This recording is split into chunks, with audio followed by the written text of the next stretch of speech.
Hi everyone, Radhe Radhe. In this video, we're going to do Canto 3. We're starting Canto 3, Canto 3, Chapter 1. So, in the previous one, Parikshit Maharaj, or maybe not Parikshit Maharaj, one of the great sages had asked Suta Goswami what Vidur's life was. So, this canto starts with Vidur. The first chapter is about Vidur. So, let's call out to Bhagavan Shri Krishna. ॐ नमो भगवते वासुदेवाय ॐ नमो भगवते वासुदेवाय ॐ नमो भगवते वासुदेवाय. Dear Bhagavan Shri Krishna, please help me and help me understand this Srimad Bhagavatam, this chapter.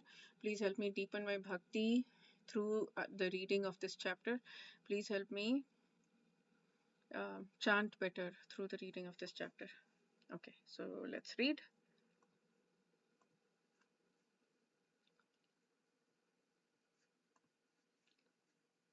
Vidur. Questions by Vidur. Chapter 1, Text 1.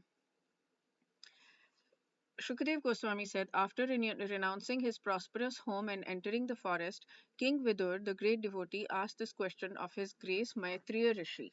So this is, I believe, just before the war was starting. King Vidur did not want to take sides. He did not want to fight in the war, so he left. I mean, I think he was a Brahmin, maybe he didn't, but he didn't want to be involved in any of that. So he just renounced and he went to the forest. And this is his conversation with Maitreya Rishi. 2. What else is there to say about the residential house of the Pandavas? Sri Krishna, the Lord of everything, acted as your minister. He used to enter that house as if it were his own. He did not take any care of Duryodhan's house. 3. The king asked Shukdev Goswami, where and when did the meeting and discussion take place between Saint Vidur, I think Parikshit Maharaj King, asked Shukdev Goswami, where and when did the meeting and discussion take place between Vidur and His Grace Maitreya Muni? Kindly oblige my lord and describe this to us. 4. Saint Vidur was great and pure devotee of the Lord, and therefore his questions to His Grace Rishi Maitreya must have been very purposeful on the highest level and approved by learned circles. 5. Sri Suta Goswami said, the great sage Shukadev Goswami was highly experienced and was pleased with the king. Thus, being questioned by the king, he said to him, please hear the topics attentively. So, Shukadev Goswami answered. 6. Sri Shukadev Goswami said, King Dhritarashtra became blind under the influence of impious desires to nourish his dishonest sons, and thus he set fire to the lacquer house to burn his fatherless nephews, the Pandavas. 7. The king did not forbid his son Dushasana abominable action of grabbing the hair of Draupadi, the wife of godly King Yudhishthir, even though her tears washed the red dust on her breast. 8. Yudhishthir, who was born without any enemy, was unfairly defeated in gambling. But because he had taken the vow of truthfulness, he went off to the forest. When he came back in due course and begged the return of his rightful share of the kingdom, he was refused by Dhritarashtra, who was overwhelmed by illusion. 9. Lord Krishna, we know all of this story, I guess, of Mahabharata, at least probably many of us do. 9. Lord Krishna was sent by Arjun into the assembly as the spiritual master of the whole world, and although his words were heard by some, like Bhishma, as pure Amrit, it was not so for others who were completely bereft of the last farthing of past pious works. So Bhishma Pitama was the only one who heard Bhagavan Shri Krishna's words as pure Amrit, nobody else did. The king Dhritarashtra or Duryodhan did not take the words of Krishna Bhagavan very seriously. 10. When Vidur was invited by his elder brother Dhritarashtra for consultation, he entered the house and gave instructions which were exactly to the point. His advice is well known and instructions by Vidur are approved by expert ministers of state. So I'm assuming Bhishma as well as Vidur heard the Krishna Bhagwan's thing as pure words as pure nectar, because Vidur was a pure devotee. 11. Vidur said, "You must now return the legitimate share to Yudhishthir, who has no enemies and who has been forbearing enough through untold sufferings due to your offenses. He is waiting with his younger brothers, among whom is the revengeful Bhima, breathing heavily like a snake. Surely you're afraid of him." 12. Bhagwan Shri Krishna has accepted the sons of Pritha as his kinsmen, and all the kings of the world are with Bhagwan Shri Krishna. He is present in his home with all his family members, and the kings and princesses of Yadu dynasty who have conquered an unlimited number of rulers. He is their lord. 13. You are maintaining offense personified Duryodhan. Duryodhan is called offense personified as your infallible son, but he is envious of Lord Krishna. And because you are thus maintaining a non devotee of Krishna, you are devoid of all auspicious qualities. Relieve yourself of this ill fortune as soon as possible and do a good deed to the whole family. So Vidur was really trying to explain to Dhritarashtra, don't do this. 14. While speaking thus, Vidur, whose personal character was esteemed by respectable persons, was insulted by Duryodhan, who was swollen with anger and whose lips were trembling. Duryodhan was in company with Karna, his younger brothers, and his maternal uncle Shakuni. Okay, 15. Who asked him to come here, this son of a kept mistress? He is so crooked that he spies in the interest of the enemy against those on whose support he has grown up. Toss him out of the palace immediately and leave him only with his breath. 16. Thus being pierced by the arrows through his ears and afflicted to the core of his heart, Vidur placed his bow on the door and quit his brother's palace. He was not sorry, for he considered the acts of the external energy to be supreme. 17. By his piety, Vidur achieved the advantages of the pious Kauravas. After leaving Hastinapur, he took shelter of many pilgrimages, which are the Lord's lotus feet. Or pilgrimages are Bhagwan's feet. With a desire to gain higher order of pious life, he traveled to holy places where thousands of transcendental forms of the Lord are situated. So basically, Vidur tried to explain to Dhritarashtra, and Duryodhan kicked him out of the palace, and he said, "Fine, bye." So he didn't leave on his own, he was kicked out. So, good.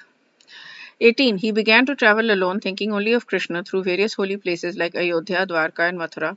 He traveled where the grove, hill, orchard, river, and lake are all pure and sinless, and where the forms of the unlimited decorate the temples. He performed the pilgrim's progress. 19. While traversing the earth, he performed duties to please Bhagwan Hari. His occupation was pure and independent. He was constantly sanctified by taking his bath in holy places. Although he was dressed in the dress of a mendicant and had no hair, dressing, nor a bed to which lie, thus he was always unseen by his various relatives. 20. Thus, when he was in the land of Bharatvarsh, traveling to all the places of pilgrimage, he visited Prabhasakshetra. At the time, Maharaj Yudhishthir was the emperor and held the world under one military strength and one flag. Wait, what? So was this after the war? 21. At the place of pilgrimage at Prabhas, it came to his knowledge that all his relatives had died due to violent passion, just as an entire forest burns due to the fire produced by friction of bamboos. After this, he proceeded west where river Saraswati flows. So Maharaj Yudhishthir had become emperor and all those Kauravas had died. 22.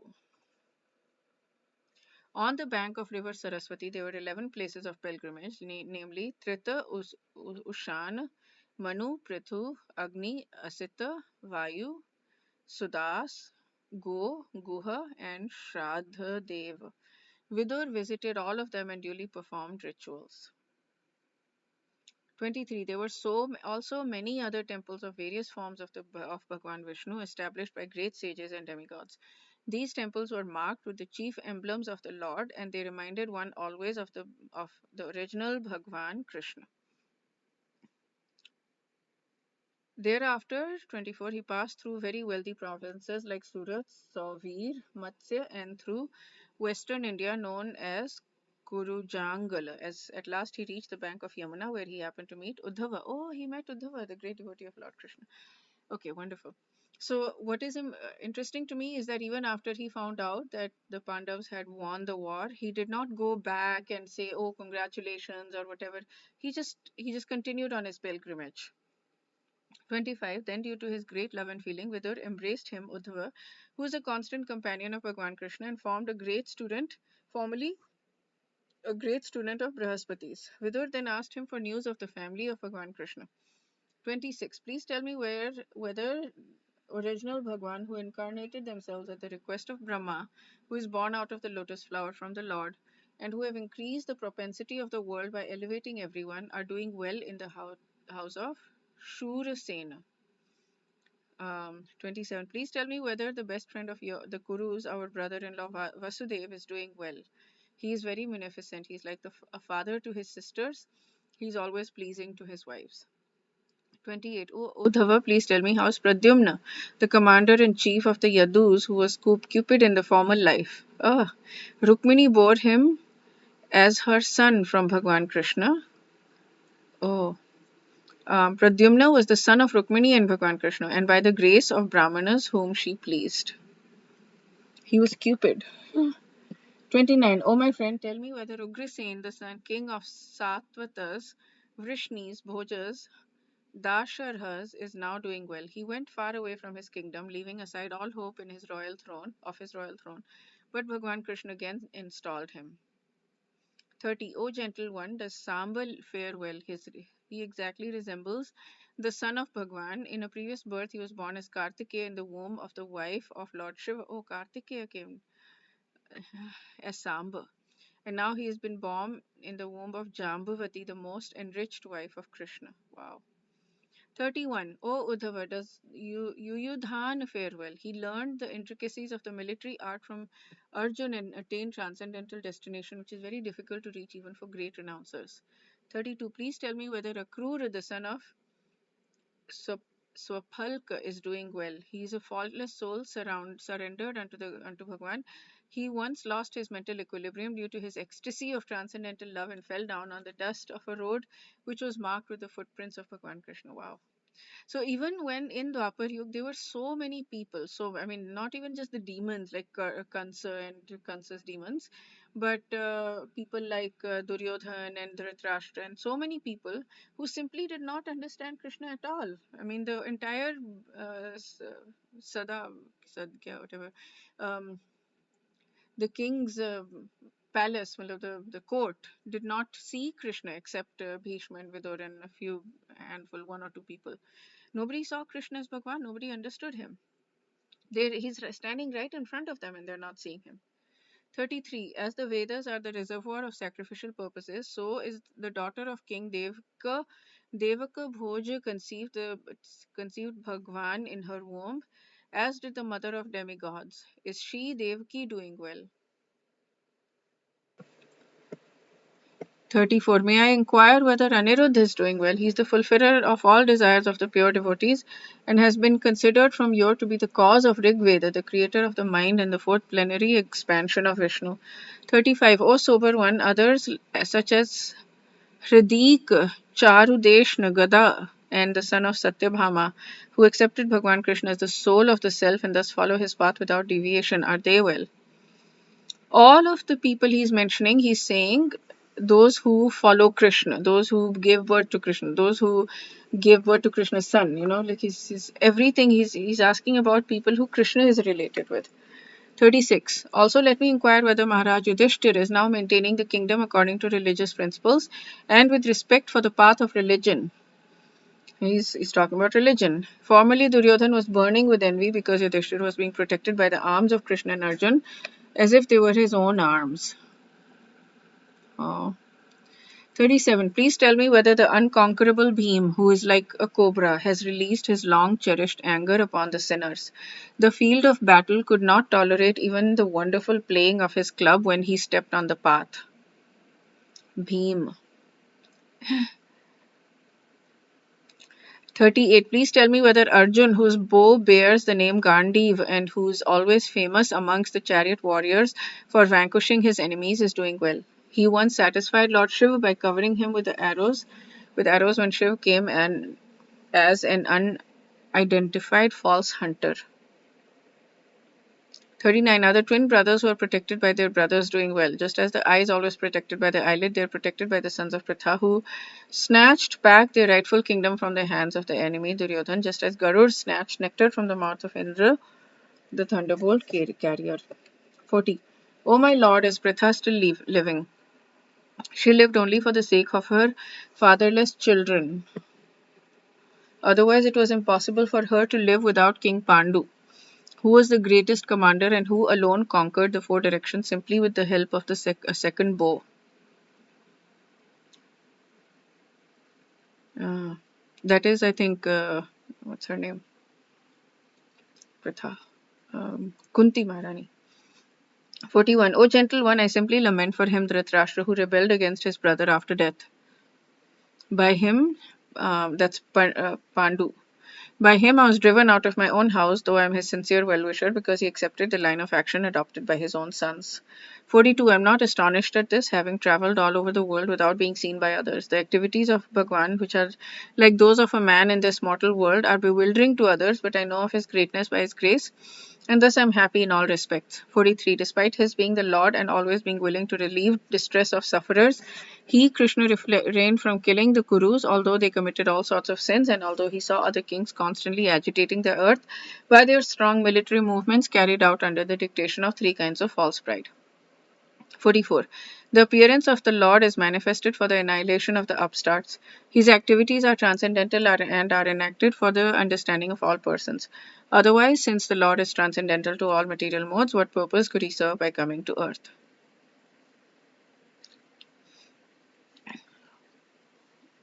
Okay, so he is coming manifested for the annihilation. Bhagwan is coming for the annihilation of the upstarts. There's a dharma Sanstapna is 4748. No, the verse is very Yada Yada hi dharmasya glanir bhavati bharata. Whenever dharma mein glani hoti, whenever in dharma there is reduction, glanir bhavati, when there becomes reduction, O Bharat, Yada Yada hi dharmasya glanir bhavati bharata, abhyudhanam adharmasya tadatmanam srajamyaham. Abhyudhanam adharmasya, to remove adharma, abhyudhanam adharmasya tadatmanam srajamyaham. Then to establish atmanam, like peace or something like that.